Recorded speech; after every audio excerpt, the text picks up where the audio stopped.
we're going to discuss about basic integration formulas.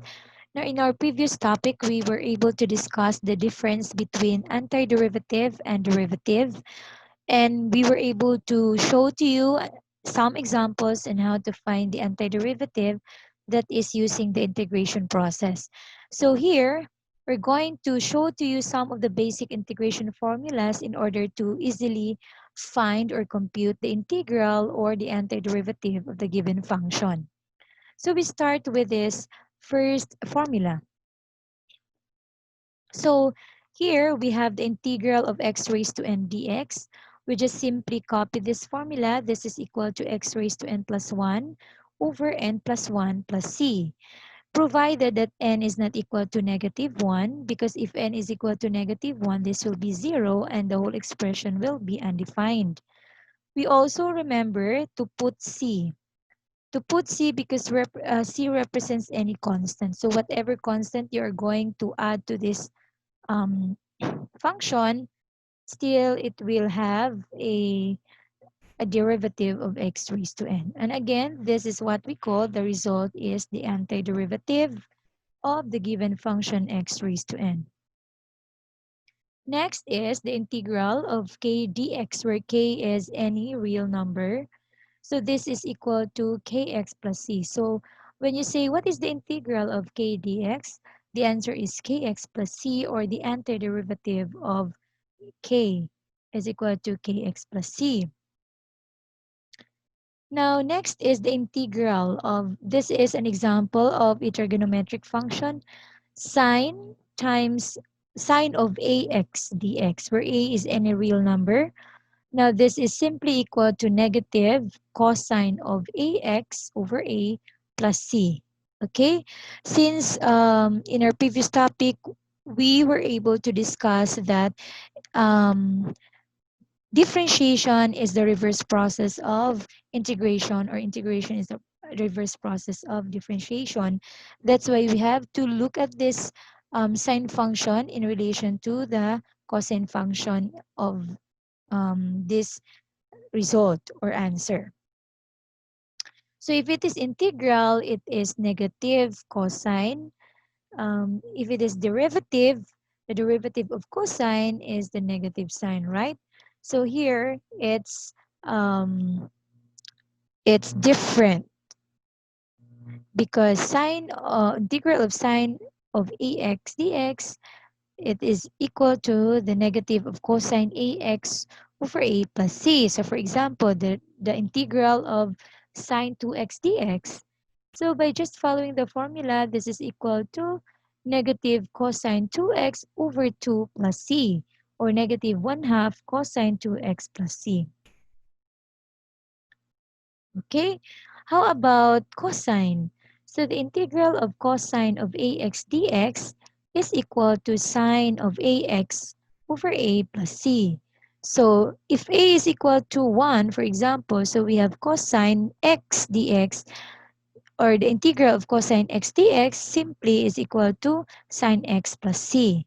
But since if you are given a, for example, is equal to 2, so we have integral of cosine 2x dx is simply equal to sine of 2x over 2 plus c, or 1/2 sine of 2x plus c. Next is the integral of secant squared of ax dx is equal to tangent of ax over a plus c. Next is the integral of cosecant squared of ax dx is equal to negative cotangent ax over a plus c. Now, another formula is the integral of secant ax tangent ax dx is equal to secant ax over a plus c. Okay? We have to recall that the derivative of this secant x is secant x tangent x, right? So therefore, the integral of this is equal to secant ax over a plus c. Next is the integral of cosecant ax cotangent ax dx is equal to negative of cosecant ax over a plus c. And for exponential, we have the integral of e raised to x dx is simply e raised to x plus c. Now, we recall that the derivative of e raised to x is simply e raised to x. In integration, it is still the same. The integral of e raised to x dx is equal to e raised to x plus c. How about the integral of 1 over x dx? The integral of this is simply equal to the ln of the absolute value of x plus c. Okay, now since we are already given this some basic integration formulas, all we have to do is to familiarize these formulas. There's no need for us to memorize these formulas because we can memorize this. So because um, we can remember all of these formulas as long as we keep on practicing. So again, to learn mathematics is to do mathematics. So we can familiarize all these formulas if we do mathematics, if we solve many problems as we can. Okay, so we have examples here. So in this example, we are going to find the integral of x raised to 7 dx, or which is finding the antiderivative of x raised to 7. How can we answer this one? We answer this using the first formula by using the first formula x raised to n form. Now, what is our n? Our n is 7. So, using the first formula, we have x raised to 7 plus 1 is equal to 8 over 7 plus 1 is equal to 8 plus c. Okay? Next, this example, the integral of sine 2x dx. Using the formula, we have negative cosine of 2x over 2 plus c. Next example, the integral of 1 over the square root of x dx. Now, how can we answer this one? We can answer this, how? By simply rewriting this expression. Now, you have to take note that 1 over square root of x can be written as x raised to negative 1 half, right? Okay, now since we have written this formula, so all we have to do is to apply the first formula, that is equal to what? How can we solve? We just simply add this one by 1. So negative 1 half plus 1. What is 1? This is 2 over 2. So 2 over 2 minus 1 is 1. 2 over 2. Okay, then copy the denominator is 1 half. So this becomes over what? Negative 1 half plus 2 over 2, right? So negative 1 half plus 2 over 2 is 1 half.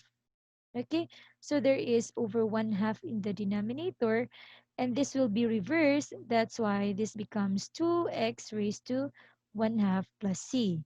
So to simplify also, we can write this in this way. This is equal to 2 times the square root of x plus c. Again, don't forget to write c. Next example, this example, the integral of cosine of x over 2 dx.